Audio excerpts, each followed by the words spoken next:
मराठवाड्याचा missing link. पूल पूर्ण पण रस्ताच मिसिंग. जिथं पूल संपतो तिथं सुरू होतं शेत. भानगड नक्की काय? 95 कोटींचा पूल, जर्मन तंत्रज्ञान पण भ्रष्टाचाराची खाण. सेम टू सेम मिसिंग लिंकचा फील देणारा हा आहे मराठवाड्यातला पूल. तिकडं मुंबई पुण्याला लोणावळा खंडाळा घाटातल्या त्या मिसिंग लिंकने जोडलं, तर दुसऱ्या बाजूला मराठवाड्याच्या या मिसिंग लिंकनं थेट रस्त्यालाच मिसिंग करून टाकलं. हिंगोली परभणीच्या बाँड्रीवर हा पूल आहे. जिथं पूल संपतो तिथे सुरू होतं वावर आणि वावराच्या पैशाची पॉवर.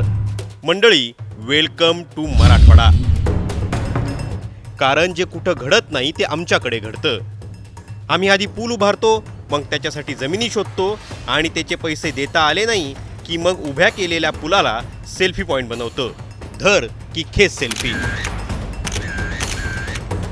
आपण ज्या ठिकाणी उभा आहोत ही जागा पाहून आपल्याला निश्चितच वाटत असेल की हा वांद्रे वरळी सी लिंक असेल किंवा जो पुणे मुंबई एक्सप्रेसवेवरील जो मिसिंग लिंकचा ब्रिज आहे त्या मिसिंग लिंकच्या ब्रिजची अनुभूती या ठिकाणी आपल्याला निश्चितच या व्हिडिओच्या माध्यमातून येत असेल.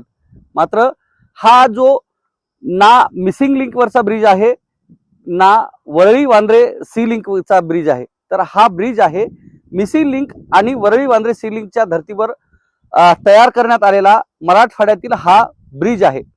मिसिंग लिंकच्या ब्रिजमुळं निश्चितच मुंबई पुणे एक्सप्रेस वरची जी काही ट्रॅफिक आहे ती कमी झाली, वेळेची बचत झाली आणि ज्या पद्धतीनं लोणावळ्यामधून येणारी जी ट्रॅफिक आहे ती सरळ पुणे मुंबई एक्सप्रेसवर येऊन थांबली आणि सर्वसामान्यांना निश्चितच त्या माध्यमातून दिलासा मिळाला.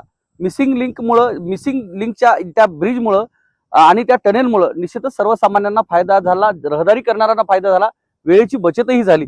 मात्र या ब्रिजची जी लिंक आहे ती निश्चितच मिसिंग आहे. कारण हा ब्रिज जो आहे तो हिंगोली आणि परभणी जिल्ह्याला जोडणारा हा ब्रिज आहे आणि हा येलदरी जो धरण आहे त्या धरणाच्या पायथ्याशी असणारा हा ब्रिज आहे आणि पूर्णा नदीवर हा ब्रिज तयार करण्यात आलेला आहे. जवळपास 83 कोटी रुपये खर्च करून हा ब्रिज तयार करण्यात आलेला आहे. या ब्रिजची लिंक कशी मिसिंग आहे ते आपण या व्हिडिओच्या माध्यमातून पाहणार आहोत. कारण जो पुणे मुंबई एक्सप्रेसवरचा जो मिसिंग लिंक आहे त्या मिसिंग लिंकच्या माध्यमातून सर्वसामान्यांची रहदारीचा जो प्रश्न आहे तो निश्चितच सुटला. मात्र या ब्रिजची जी लिंक आहे ती मात्र मिसिंग आहे. कारण एखादा ब्रिज संपल्यानंतर समोरच्या बाजूला जी आहे ती जे रोड आहे तो रोड असतो आणि त्या रहदारीचा रस्ता सुरुवात होतो. मात्र हा ब्रिज ज्या ठिकाणी संपतो त्या ठिकाणी सरळ जी शेती आहे ती शेती आपल्याला या ठिकाणी सुरू होतानाच पाहायला मिळतंय. कारण 2021 मध्ये हा जो ब्रिज आहे या ब्रिजची निविदा निघालेली होती. 2025 मध्ये हा ब्रिज पूर्णत्वास गेलेला होता. जवळपास 240 मीटरचा हा ब्रिज आहे. त्यानंतर याची जी रुंदी आहे ती 18 मीटर याची रुंदी आहे. तर बाजूला हे फुटपाथ सुद्धा तयार करण्यात आलेले आहेत. हा ब्रिज हा जवळपास 240 मीटरचा हा ब्रिज जो आहे तो पूर्ण झालेला आहे आणि पूर्ण झाल्याबरोबर समोर हायवे असणं अपेक्षित होतं. मात्र सरळ या ठिकाणी शेतकऱ्यांची शेती आहे ती असताना पाहायला मिळते.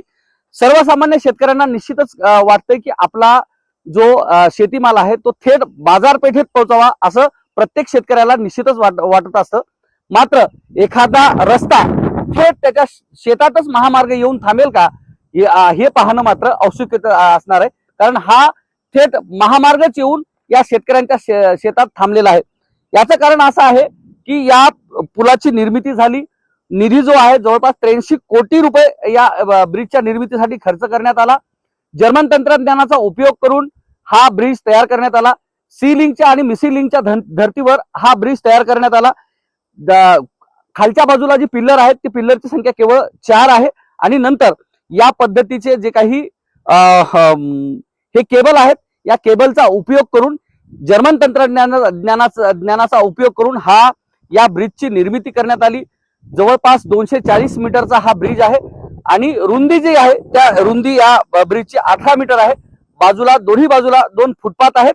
या पद्धतीचा हा ब्रिज तयार करण्यात आला खरा. मात्र समोर ज्या वेळेस हा ब्रिज संपतो त्या ठिकाणी सार्वजनिक बांधकाम विभागाचं जे काही कार्यकुशलता आहे ती निश्चितच या ठिकाणी पाहायला मिळते.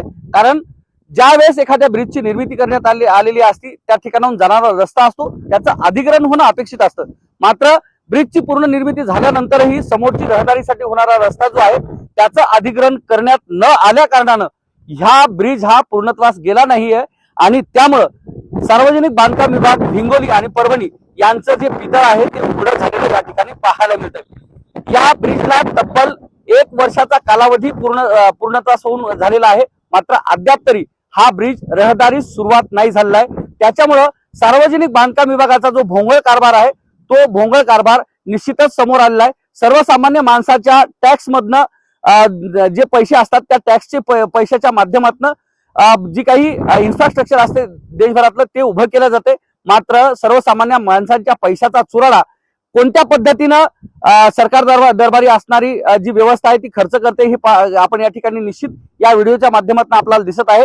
त्याच पद्धतीनं प्रशासकीय यंत्रणा जी ढेपाळलेली आहे ती प्रशासकीय यंत्रणा आपल्या कोणत्या पद्धतीने आपला कार्यभार सांभाळते हे सुद्धा या कामाच्या माध्यमातून समोर येतोय.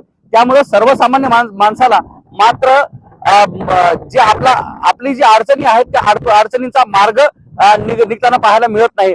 दरम्यान या ब्रिजची निर्मिती जी झालेली आहे त्या हिंगोली धरणाच्या पायथ्याशी असणारा जो छोटा ब्रिज आहे त्या छोट्या ब्रिजवर होणाऱ्या अपघातामुळं या ठिकाणच्या नागरिकांनी या ब्रिजची निर्मिती पर्यायी ब्रिजची निर्मिती करावी अशी मागणी धरली होती आणि त्यानंतर या ब्रिजची निर्मिती करण्यात आली.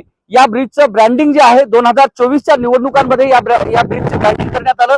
वरळी मुंबई सिलिंगच्या धर्तीवर हा ब्रिज तयार करण्यात आल्याचा बॅनरबाजी तयार करण्यात आली. त्या माध्यमातून जे मतदान आहे ते मतदान मागण्यात आलं आणि निवडणुका संपल्यानंतर तब्बल एक ते 1.5 वर्षाचा कालावधी लोटल्यानंतरही रहदारीस हा ब्रिज अद्याप सुरू न झाल्या कारणानं सर्वसामान्य हिंगोलीकर आणि परभणीकरांना मात्र त्याच जीवघेण्या ब्रिजवरून रहदारी करत आपला जीव मुठीत घेऊन या ठिकाणी प्रवास करावा लागतोय.